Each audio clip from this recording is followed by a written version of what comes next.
makes you so sick at heart that you can't take part. You can't even passively take part.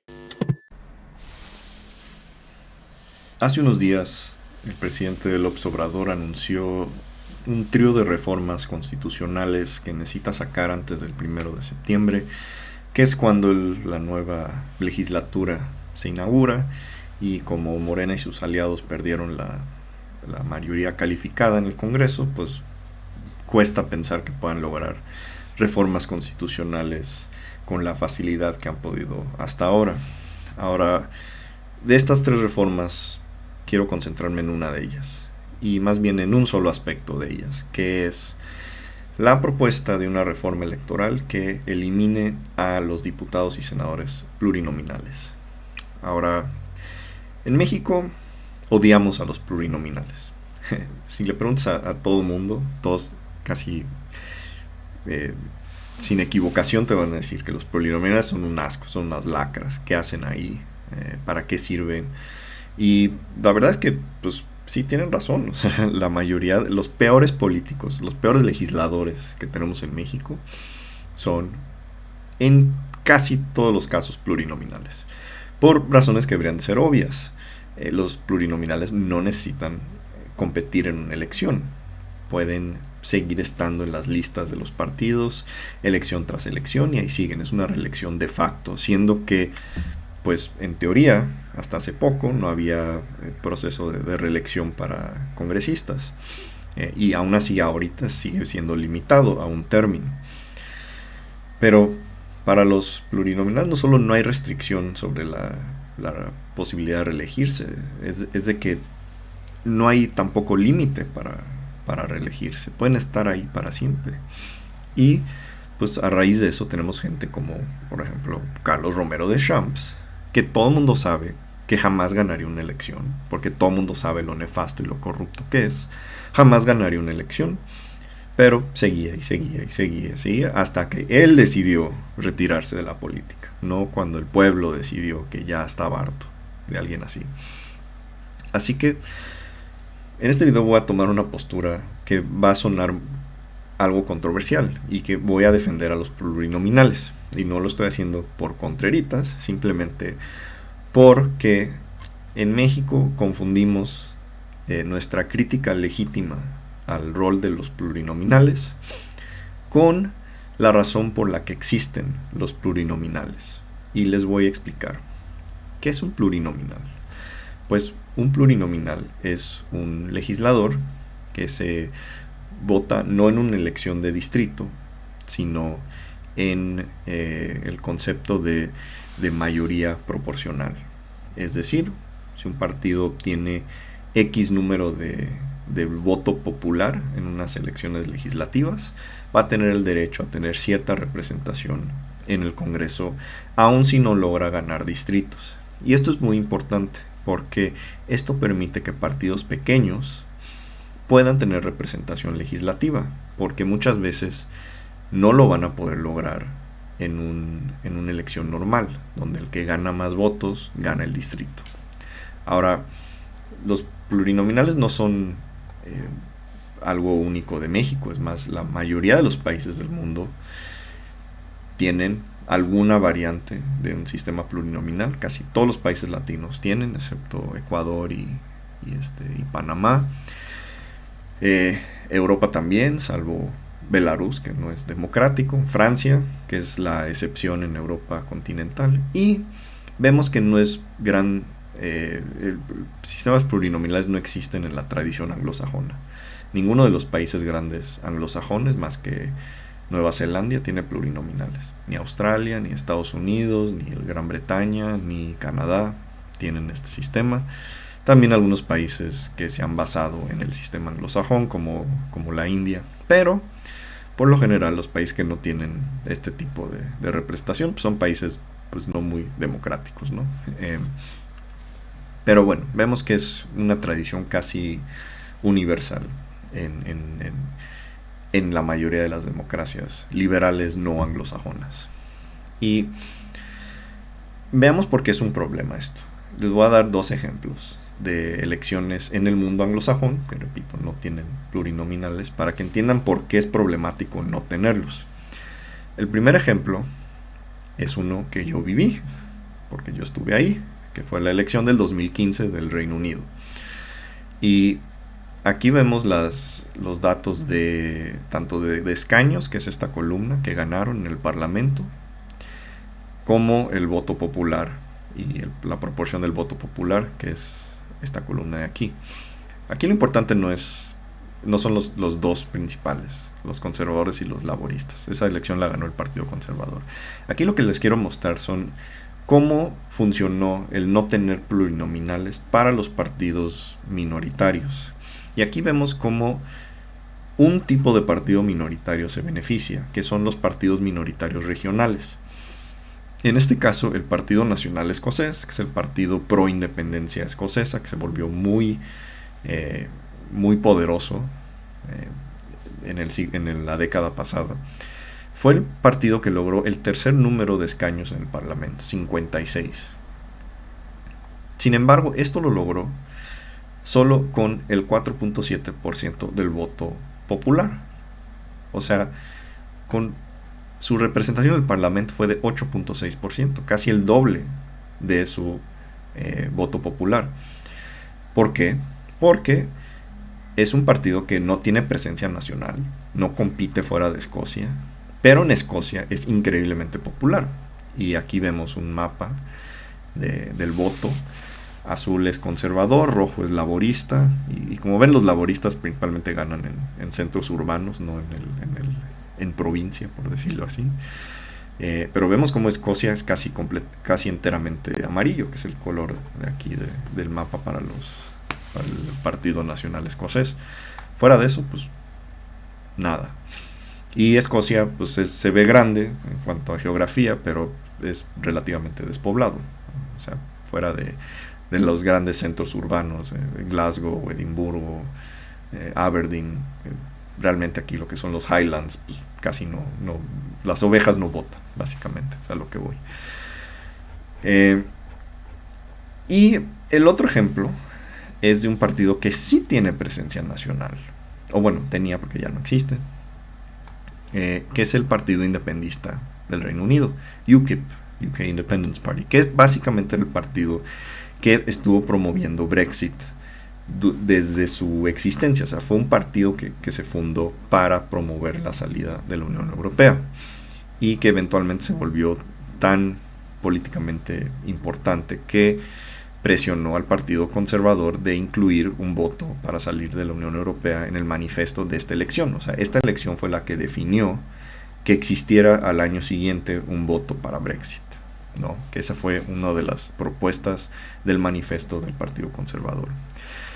Pero aquí no quiero defender a UKIP de ninguna manera. Es un partido fascista de extrema derecha, antimigrante, hipercapitalista, cero interés en defender intereses de la clase trabajadora o la clase media. Su líder es un moped fascista, se llama Nigel Farage. No los quiero defender, pero veamos la realidad de qué pasa en un sistema donde no hay plurinominales. Este es un partido que logró el 12.6% del voto nacional. O sea, fue el segundo más alto, aparte de los dos principales. Y sin embargo, ganó un solo escaño. Uno solo. O sea, el 0.2% de representación popular. Creo yo, repito, cuán asqueroso sea este partido desde un punto de vista de eficiencia democrática. Esto se me hace pues muy mal, o sea, muy mal. ¿Cómo es posible que un partido que apoyó 12.6% de la población británica obtuvo un solo escaño en el Parlamento? O sea, no. ¿Por qué? Porque a diferencia del partido escocés, donde estos votos se concentraron en Escocia y lograron ganar sus distritos en Escocia, UKIP, con presencia nacional, pues no logró más que un distrito ganarlo con una proporción de voto que podría superar a la proporción de voto que ganaron los dos partidos dominantes, los conservadores y los laboristas. Y de cierta manera esto también le pasó a los demócratas liberales, que es tradicionalmente ellos eran la tercera fuerza política del país, son básicamente un centro izquierda. Pues obtuvieron el 7.9% del voto, que pues no es tan despreciable, y solo obtuvieron el 8 escaños, el 1.2%. ¿Ya? Pues ahí tienen. Ese es el problema de los sistemas donde no hay plurinominales. Los partidos pequeños sufren a costa de los partidos mayoritarios, a menos de que sean un partido regionalista, como el Partido Nacional Escocés. Luego tenemos el caso de Estados Unidos, en el 2016. Estados Unidos tiene un sistema aún más injusto que el británico, porque ahí es donde menos importa el voto electoral, lo que importa es el voto popular, lo que importa es cuántos votos electorales obtienes, y eso los obtienes ganando los estados.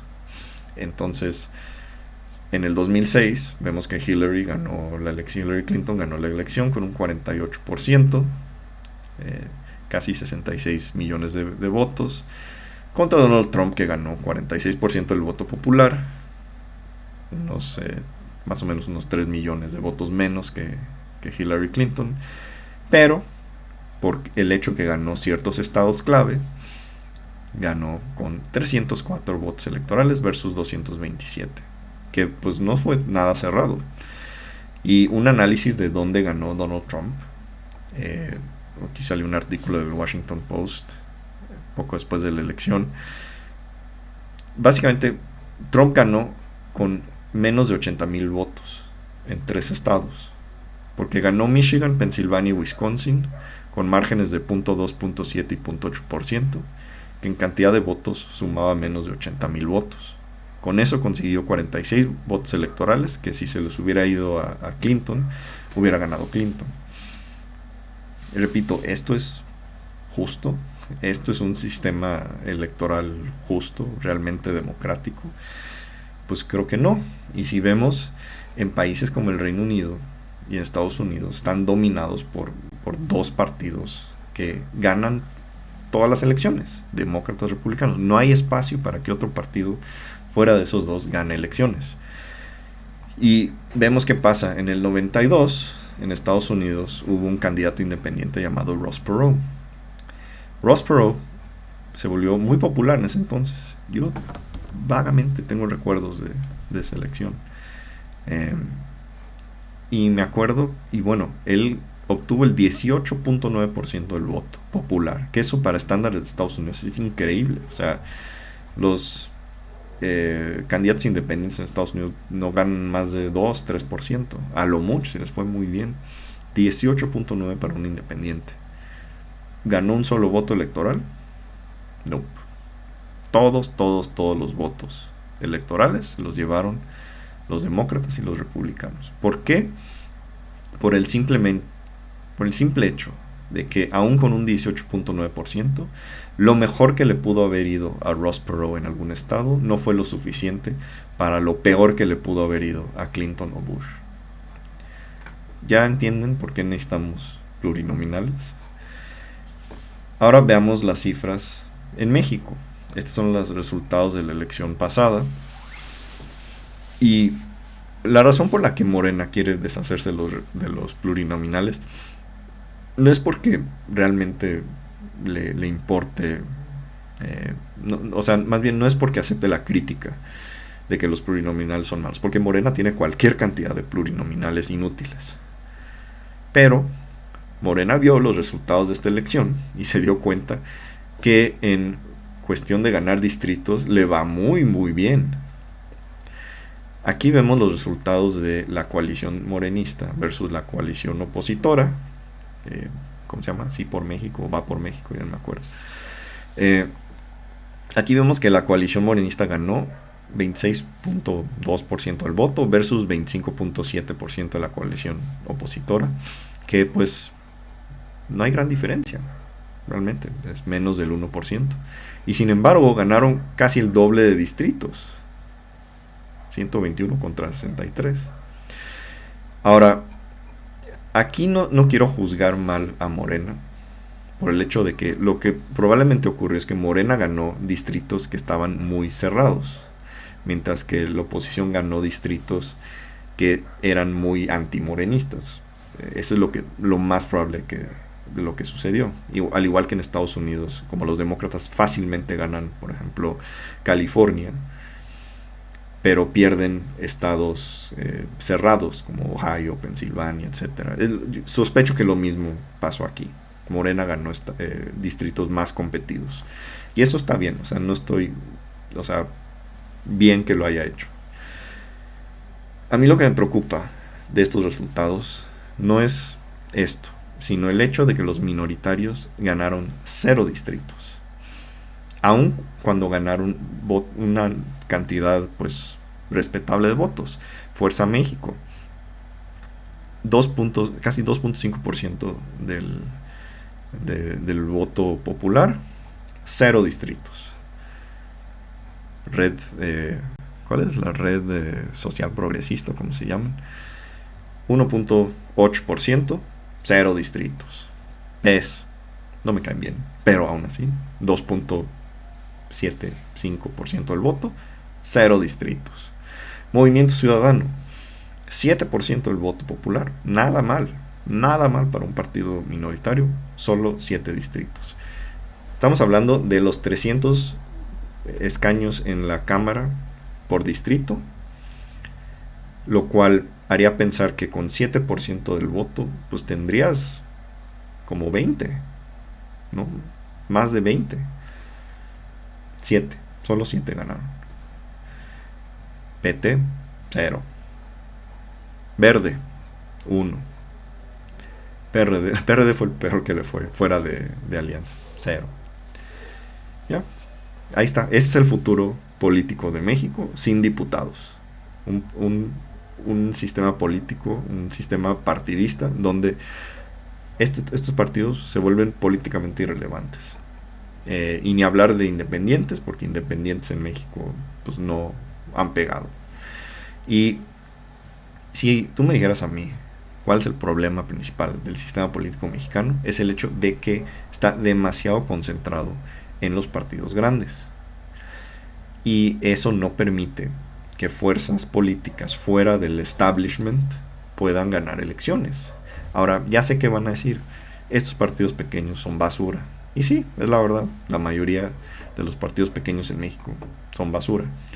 Pero, imagínense que pudiera llegar un partido pequeño, formado de líderes intelectuales, activistas, gente que no está, gente no corrupta, gente que no está metido en todo el fango de la política mexicana tradicional, tampoco nada de empresarios chuecos y plutócratas, no, o sea, ciudadanos capaces que puedan formar un partido minoritario decente. ¿Qué oportunidad tendrían para alguna representación legislativa en un sistema donde no hay plurinominales? Porque aquí tendrían 0. Y si no ganan aunque sea un puesto, donde no vaya a haber aunque sea uno de ellos ahí siendo visible en el Congreso, ¿qué futuro van a tener? Porque la única razón por la que estos partidos pueden tener representación es por esos 200 escaños que se les dan a los plurinominales. Si no fuera por eso, no existe. Entonces, ¿cuál es el futuro de un partido político mexicano sin plurinominales? Pues un sistema dominado por Morena y por el PAN.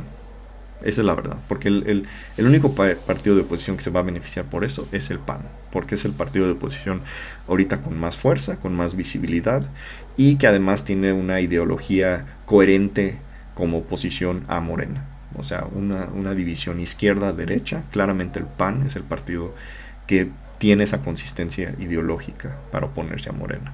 El PRI y el PRD, adiós, o sea, extintos. Nadie va a extrañar al PRI. Yo no. Eso sería el único positivo que veo en todo eso. Yo por mí que desaparezca el PRI. Pero eso es lo que pasaría. Y ahora no sé qué tan... Por un lado siento que sí podría haber considerable oposición a esta propuesta. Pero por otro lado si el PAN ve que le conviene también, tal vez termine pues no haciendo tanta bulla como podría ser.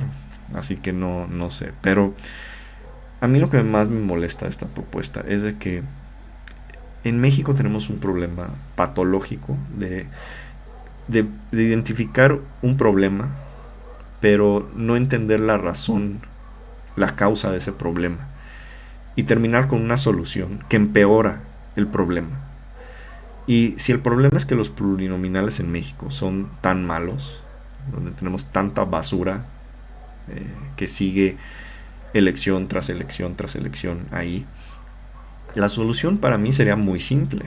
Sería prohibir que alguien en una lista plurinominal pueda seguir en una lista después de un término. Ya, solucionaste el problema muy sencillamente. Ya, tuviste tus 3 años o 6 años en el Senado, tu término se acabó, señor. Si quieres seguir en el Congreso, tienes que ganar una elección de distrito. Y así sacas a la gente que de otra manera no podría ganar una elección. Creas una renovación real y evitas que las mismas caras sigan ahí, porque, y más lo ves en la oposición, o sea, la gente que propone el PAN para esta última elección es la misma gente que estuvo en las listas hace 15 años, 10, 15 años, o sea, no hay renovación, no hay caras nuevas. Y eso, la solución no es eliminar a los plurinominales. La solución es prohibir que puedas estar más de un periodo en una lista plurinominal. Así de simple. Con eso resuelves el problema. Pero, repito, tenemos este problema patológico de tratar de solucionar un problema creando un problema mayor. Y repito, a los que empezaron este video pensando que esta era una buena idea, piensen ahorita con lo que acabo de decir, si realmente creen que el sistema político que va a surgir a raíz de esta reforma va a ser un sistema político ideal para nuevas caras, nuevas ideas, o si lo único que quieren es pues solidificar el dominio de Morena, y cuando llegue el inevitable momento en que Morena pierda una elección, dominados por el PAN. ¿Eso es lo que quieren? Piénsenlo muy bien. Y mientras lo piensen, denle like si les gustó este video, compártanlo, suscríbanse, lo más importante, y bienvenidos los comentarios. Me gustaría saber qué piensan al respecto y qué otras ideas. A mí, no, yo sé que los morenistas y la oposición nomás piensan, repite lo que sus partidos quieren que repitan. Me gustaría que pensaran, sean creativos, qué alternativas tienen para tener un sistema político donde partidos pequeños tengan representación y tengan una posibilidad viable para ganar elecciones, que francamente en México no tienen. Es hora de ser creativos. Adelante. Y hasta la próxima.